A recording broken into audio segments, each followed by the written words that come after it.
عزیزانو ستاسو که یاد دي ما دا خبره کړې وله چې کوم سړی قرضدار مړ سي د الله رسول به د هغه جنازه نه کوله.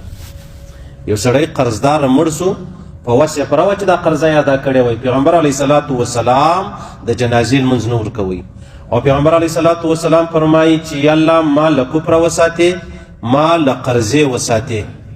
یو صحابي پوښتنه وکړه ول یا رسول الله تا کفر و قرضه سره یو کړلو؟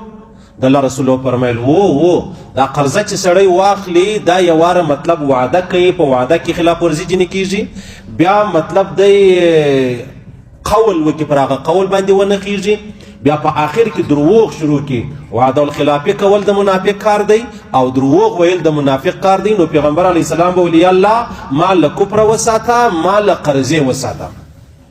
اوس خبره دا د عاجزانو ډېر ځله یو سړی شریفه سړی دی، امین سړی دی، دینداره سړی دی، قرضه یې واخیستله د خپلې مجبورۍ دپاره.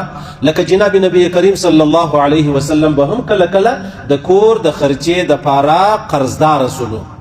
حضرت عمر فاروق رضی الله تعالی عنہ چې کله شهید کېدی بیا یې له زویه پوښتنه وکړه ول زویه څو پوره وړی یم؟ ورته وویلې چې 4 یا 6 د هغه وخت روپۍ چې کومې دي پوره وړی یې.